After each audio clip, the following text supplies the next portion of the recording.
Magandang gabi sa bawat isa. Muli, balikan ko lang tong verse 6 ng aking binasa kanina dito sa chapter 22 ng Kawikaan.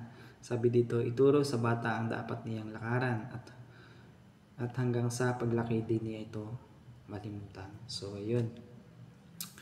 Sabi dito ay ituro sa bata ang dapat niyang ang daan na dapat niyang lakaran. So, yun. Tinuturuan tayo ng verse 6 na magturo tayo ng mabuting asal sa mga bata. Isang halimbawa doon, turuan natin sila magbasa ng Bible sapagkat ang mga bata ay matatalino. Matatalino sila at marunong silang umunawa. At kung tuturuan natin silang magbasa ng Bible, ay matututo silang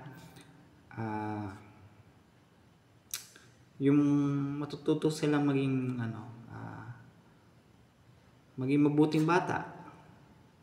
At yun, huwag natin silang turuan ng mga kung ano-anong asal, pagmumura, huwag natin silang turuan ng mga ganon, kundi turuan natin sila ng mabuting asal upang maging maayos sila pagdating ng araw at magkaroon sila ng magandang kinabukasan. At nawa, tayo mga kabataan, kung ikaw po ay may anak, ay nawa ay kayo po yung maging mabuting halimbawa ng inyo pong mga anak. At yun, lagi nyo po silang dalhin dito po sa church.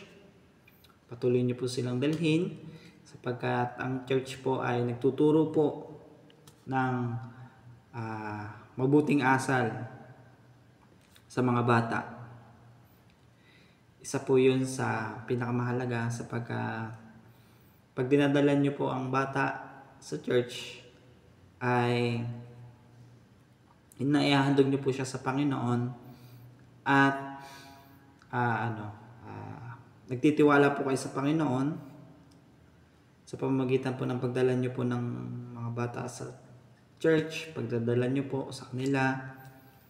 At yun, pasensya na po kayo kung hindi po ako ganun kagaling mag-explain, pero gusto ko pong iparating sa ating lahat na turuan po natin ang mga bata ng mabuting asal. At yun, sana po ay naunawaan nyo po yung gusto ko pong iparating.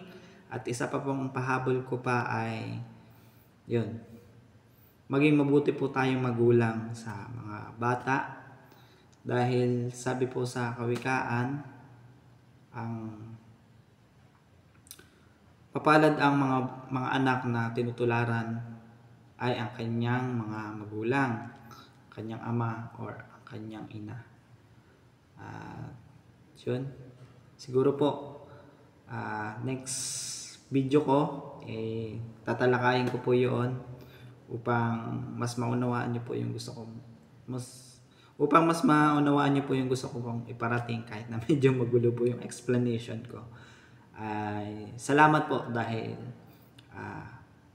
pinakinggan niyo pa rin po ako. Salamat po. God bless po. See you po to next video.